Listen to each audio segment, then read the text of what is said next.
Hallelujah, Hallelujah, Hallelujah, Hallelujah.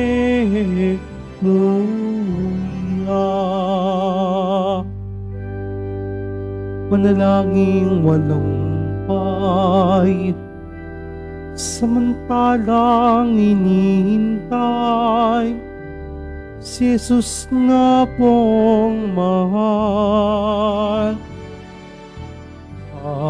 Hallelujah, Hallelujah,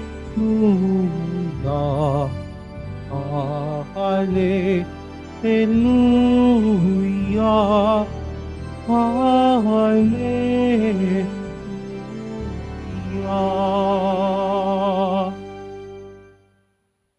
Sumainyo ang Panginoon. At sumaiyo rin. Ang mabuting balita ng Panginoon ayon kay San Lucas. Papuri sa iyo, Panginoon. Noong panahong iyon, sinabi ni Jesus sa kaniyang mga alagad, "Maging handa kayo at sindihan ang inyong mga ilawan. Tumulad kayo sa mga taong naghihintay sa pag-uwi ng kanilang Panginoon mula sa kasalan, para pagdating niya ay mabuksan agad ang pinto. Mapalad ang mga alipin na abutang nagbabantay pagdating ng kanilang Panginoon.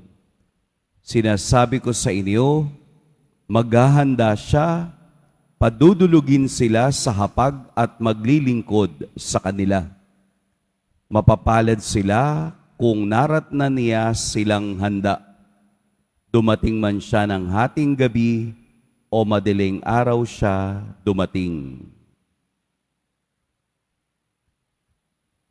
Mga kapatid, ang mabuting balita ng Panginoon. Pinupuri ka namin, Panginoong Hesukristo. Magsiupo muna ang lahat. Magandang umaga po sa lahat. Pagnilayan natin ang Ebanghelyo sa araw na ito, na kung ating titingnan ay isang tema ang gustong iparating sa atin. Ano po iyon? Kahandaan, vigilance.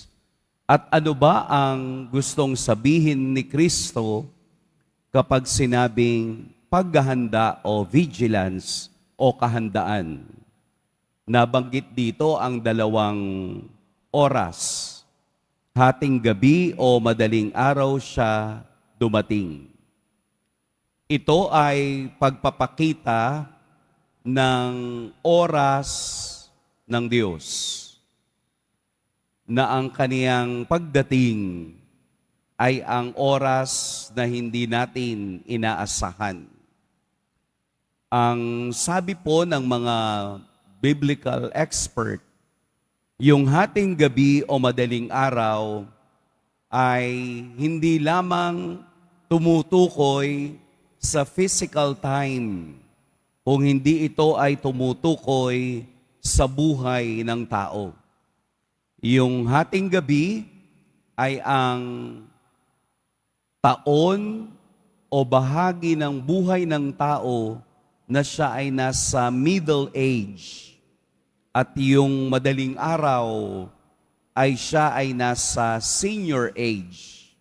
Kasi noong panahong iyon ay binibilang sa pamamagitan lamang ng 4 na watch o 12 hours in a day. Kaya ang tao ay tumatakbo sa 3 o 4 na panahon. Ang pagiging bata, ang pagiging youth, middle age, and seniors. Ito ay tunay na pagpapakita na sa oras na tayo'y nagkaroon na ng age of reason, ito na yung oras na tayo ay marunong nang maghanda sa pagdating ng Diyos. Kaya nga ang pagdating ng Diyos ay yung oras na hindi natin inaasahan.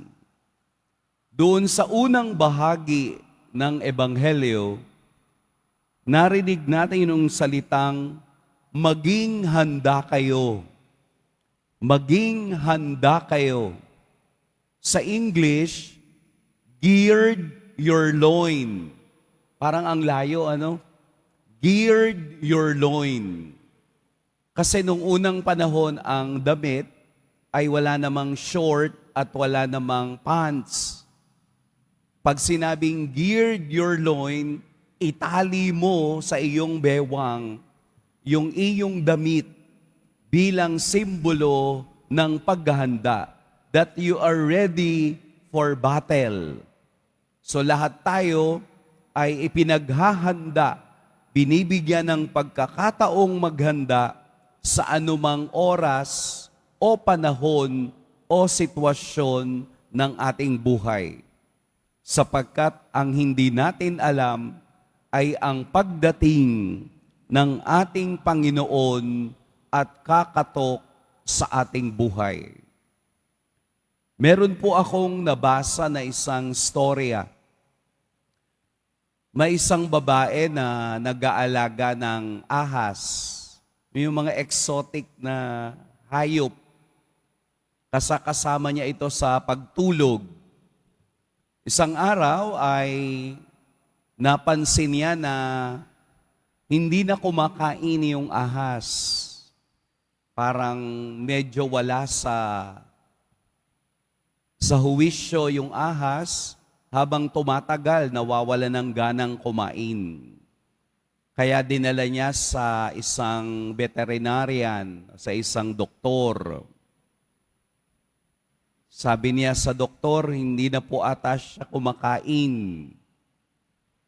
Ano na lang po, buka na lang ng buka ang bibig, parang nag-i-stretch sa bibig.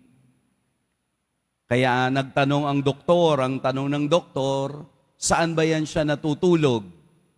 Kasama niyo po sa kama na natutulog yung ahas. Sabi ng doktor sa kanya, wala siyang sakit. Siya lang ay naghahanda at tinitingnan ka araw-araw kung kasya ka sa bibig niya.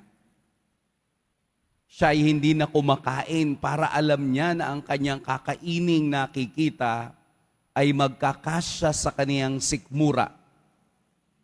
Ang ahas ay sizing you up. Yung mga parang ikaw ay tinitingnan. Ikaw ay tinatansya kung sa oras na siya ay handa ka ng lunukin, ito ay kaya niya nang gawin. Ito yung isa sa ating titingnan bilang Kristiyano. Baka hindi natin napapaghandaan na sa ating buhay espiritual ay marami ng ahas na tumatansya sa atin sa paligid na hindi natin alam. Baka sa isang araw, tayo'y kakainin na lang ng buhay ng mga ahas na umaaligid na akala mo'y kaibigan at mapagkakatiwalaan. Ang paghahanda ay hindi lamang bagay na pisikal. Ang paghahanda ay bagay ding espiritual na tayo ay kumakaharap sa mga kasamaan sa kapaligiran. Kaya titingnan nating mabuti. Huwag nating hayaang tansyahin tayo ng ibang tao, lamunin tayo, lunukin tayo ng ibang tao dahil sa kanilang kasamaan. Ipakita natin na sa ating paghahanda, kasama natin ang kabutihan ng Diyos, ang pagtitiwala sa Diyos, at ang pagkapit sa kaniyang kapangyarihan. Let us all be awake. Tayo ay maging gising anumang oras ng ating buhay upang makita natin at matansya ang ating gagawin ayon sa kalooban at salita ng Diyos. Let us all be aware. Maghanda tayo sapagkat hindi natin alam ang pagdating ng Panginoon.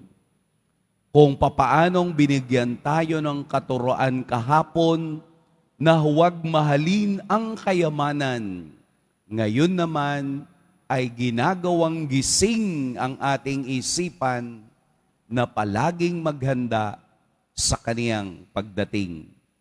Simula ngayon hanggang mamaya, tansyahin ninyo kung sino at ano ang dapat kong yakapin. Mag-iingat po kayo ngayong araw. Pagpalain tayo ng poong may kapal.